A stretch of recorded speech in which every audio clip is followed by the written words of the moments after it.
So here we have the Hyundai Tucson on a 69 plate. I'm going to start off by showing you around the outside of the car, and then we'll hop in and run through some controls on the inside. But from the outside, you can see it's a 5-door car with alloy wheels. Let's start off inside the boot and then work our way around the rest of the car from there. As we approach the boot, you can see we have reversing sensors. This car's also got a reversing camera.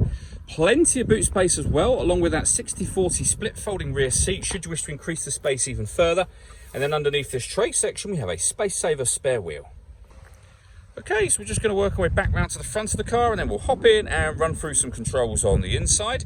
But now that we've done a full circle of it, you can see it's in excellent condition the whole way round. Just briefly before we climb in, I think it's well worth seeing the interior from this exterior point of view. There's plenty to run through on the dashboard, so let's hop in and we'll do that now. Okay, now that we're inside the car, we're going to start with the dials. On the left-hand side, we have the rev counter, and on the right-hand side, the speedometer and fuel gauge. In the middle, you can see the total miles of the car, which are 9,785. Above that, we have a digital readout for the speedometer. You can change information that's displayed there for various bits of trip computer and fuel economy information, and there are other menus available as well. So satellite navigation, your lane assist, user settings, and background to the beginning. If we back out to the steering wheel, the buttons I was using just a moment ago are here. We've also got cruise control and speed limiter over that side. On the left-hand side of the steering wheel, we have stereo controls and phone controls, including voice activation. You won't be able to use the phone controls, of course, until you've paired the phone up to the car, which is done on the touchscreen in the center here. Hit the phone icon and then follow the instructions on screen from there. When it comes to music in this car, we have, of course, the radio, first of all. We have DAB, FM and AM radio. If you want to listen to your own music, you can do. You can do that by pressing the media button, but it will tell you at the moment that nothing is connected or inserted. That's because it isn't, of course. We can go back to the main menu. You can see just there the media tab is greyed out at the moment. You can connect up an auxiliary device, a USB device. You can stream your music wirelessly via Bluetooth audio, and you can use Android Auto or Apple CarPlay, depending on the phone that you've got as well.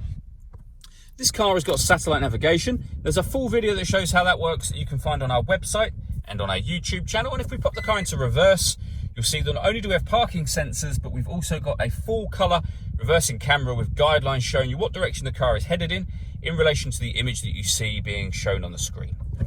Working our way down, we have dual zone climate control, so you can adjust the passenger and driver temperatures, the fan speed up and down. You can determine what direction you'd like the air to be distributed in. When you're happy with all of those settings, that button will turn your air conditioning on and off again.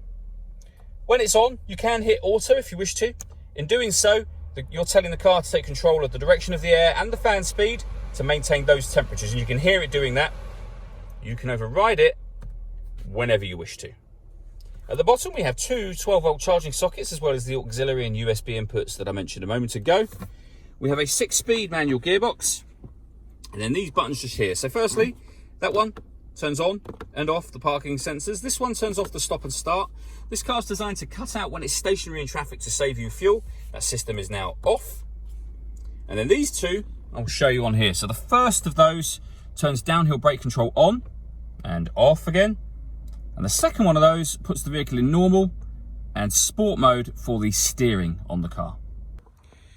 All that leaves me to say is thank you for taking the time to watch this video. If you'd like to come and see the car in person and have a test drive, please feel free to call any of our MJA sites. We'd love to hear from you soon.